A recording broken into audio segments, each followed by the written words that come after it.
नमस्कार दोस्तों, online classes study my channel में आप सबका स्वागत है। मैं आपको बताते चलूँ, यहाँ पे यूपी टेट, सी टेट और बीईओ की पूर्ण तैयारी के साथ साथ आपको पूरा मटेरियल बाल विकास का यहाँ पे उपलब्ध कराया जाएगा। दोस्तों, मैं आप सबके लिए इस बेस्ट परफॉर्मेंस एग्ज़ाम के लिए मैं खुद मेहनत करके बाल विकास का नोट बनाई हूँ, जिससे कि आप सबका पूर्ण रूप से तैयारी हो सके। दोस्तों, चाइल्ड डेवलपमेंट यानी बाल विकास, आप लोग जानते हैं कि पेडोलॉजी क्या होता है। इसको हम जानते हैं कि पेडोलॉजी कहते किसे हैं। सीखने सिखाने का विकास ही पेडोलॉजी कहलाता है। इसी को हम दूसरे रूप में शिक्षण विज्ञान भी कह सकते हैं, अर्थात शिक्षा शास्त्र भी कहते हैं।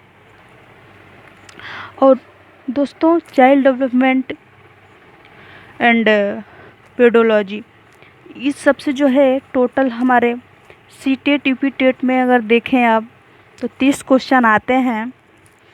तो बाल विकास सबका पहला होता है, जो कि बाल विकास से आपको 15 क्वेश्चन मिलते हैं।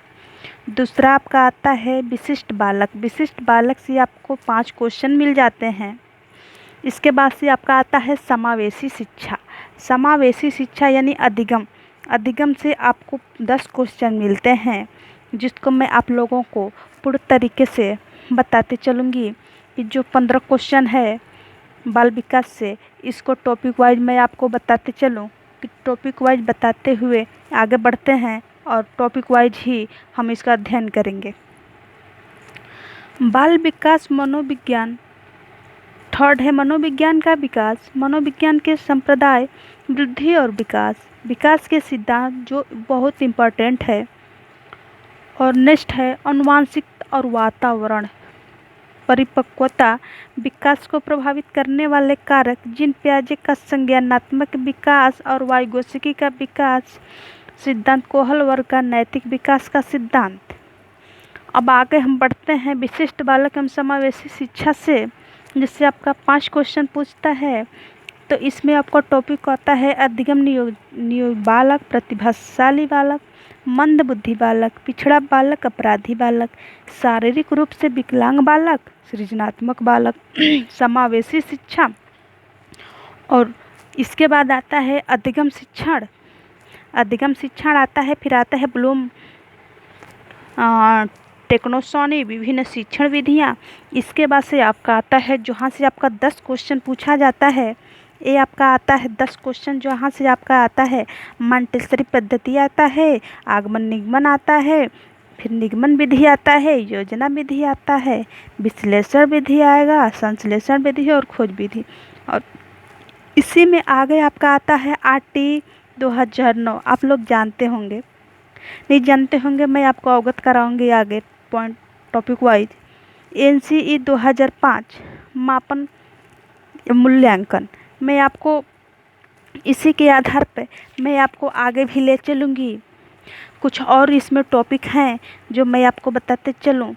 अधिगम का प्रकार सिद्धांत, अधिगम अंतरण वक्र, अभिप्रेरणा, व्यक्तित्व, बुद्धि, चिंतन, स्मृति, विस्मृति, अभिवृत्ति, अभिक्षमता, उपलब्धि, परीक्षण का निर्माण के रूप में पद। दोस्तों, इसी के साथ हम अब आगे अधिगम की तरफ बढ़ते हैं, जो कि मेरा बाल विकास है। बाल विकास मेरा पहला टॉपिक था, तो बाल विकास हम पहले जानते हैं। दोस्तों, इसी के साथ मैं आप लोगों से अपेक्षा करूंगी कि अगर मेरा चैनल आप लोगों को अच्छा लगे तो आप इसे लाइक और सब्सक्राइब तथा शेयर साथ ही साथ ज़रूर करें, जिससे कि मेरा मनोबल बढ़े और मैं आप लोगों के लिए बेस्ट से बेस्ट वीडियो बनाकर शेयर करूं, ताकि आप लोगों को अधिगम करने में आसानी हो। जैसे बाल विकास क्या है, इसको हम जानते हैं। बाल विकास को ही पहले हम लोग बाल मनोविज्ञान के नाम से जानते थे। ठीक। बाल विकास को ही बाल मनोविज्ञान कहा जाता था। अर्थात इसी को हम दूसरे रूप में कह सकते हैं बाल मनोविज्ञान की एक शाखा है। इसी को हम नेक्स्ट दूसरे रूप में कह सकते हैं कि मनोविज्ञान ही एक बाल विकास की शाखा है। उसको नेक्स्ट पॉइंट के रूप में हम लिखेंगे बाल विकास के अंतर्गत बालक का जन्म से पूर्व अर्थात गर्भधारण से लेकर गर्भधारण यानी कॉन्सेप्शन से परिपक्वता तक की अवस्था होती है। यानी कि बाल विकास के अंतर्गत बालक का जो जन्म होता है यानी गर्भधारण से लेकर कॉन्सेप्शन से लेकर परिपक्वता की अवस्था तक होती है। जैसे देखिए मैंने नीचे ब्रैकेट में आपको दिखा दिया है, नहीं गर्भावस्था से लेकर किशोरावस्था तक इसको मानते हैं। नेक्स्ट देखते हैं विकास के विभिन्न पहलुओं जैसे शारीरिक विकास, मानसिक विकास, सामाजिक विकास आदि का अध्ययन किया जाता है। यानी कि बाल्यावस्था में शरीर का विकास होता है, मानसिकता का मतलब विकास होता है और सामाजिक का भी विकास होता है। क्योंकि बच्चा जब छोटा होता है दोस्तों तो उसको धीरे धीरे लंबाई, चौड़ाई, मोटाई फिर बढ़ता है और उसका मानसिक भी धीरे धीरे डेवलप करता है। और जैसे जैसे वो घर से वो बाहर निकलता है वैसे वैसे वो सामाजिक विकास यानी समाज में रहना सीखता है, सामाजिक को समझता है, सीखता है। इसी को देखते हुए हम आगे बढ़ेंगे जिसमें आपका आता है प्रारंभिक शिक्षा। बालक जो है बाल विकास में जैसे ही हम लोग इतना जानने के बाद आगे बढ़ेंगे तो बालक जो है जैसे ही जन्म के पश्चात जैसे ही बाल्यावस्था में आता है तो उसका प्रारंभिक शिक्षा हम लोग जानेंगे कि प्रारंभिक शिक्षा क्या है। तो प्रारंभिक शिक्षा को लेकर हम आपको कुछ पॉइंट बताते हैं कि जैसे प्रारंभिक शिक्षा तो आपका पहला प्रारंभिक शिक्षा होता है प्राथमिक शिक्षा और दूसरा होता है उच्च प्राथमिक शिक्षा। तो प्राथमिक शिक्षा किसको कहते हैं, जो कक्षा 1 से लेकर कक्षा 5वीं तक के बच्चे होते हैं उसको प्राथमिक की शिक्षा दी जाती है। और जो बच्चे कक्षा 6 से लेकर कक्षा 8 तक के होते हैं उनको उच्च प्राथमिक शिक्षा दी जाती है, जिसको हम प्राइमरी स्कूल कहते हैं। प्राइमरी स्कूल में कक्षा 1 से 5 तक के बच्चे पढ़ते हैं और उच्च प्राथमिक विद्यालय में पढ़ते हैं 6 से 8 तक के बच्चे। आप लोग सब जानते हैं, ज़्यादा कुछ बताने की ज़रूरत नहीं है, आप लोग समझदार हैं, समझ जाएंगे।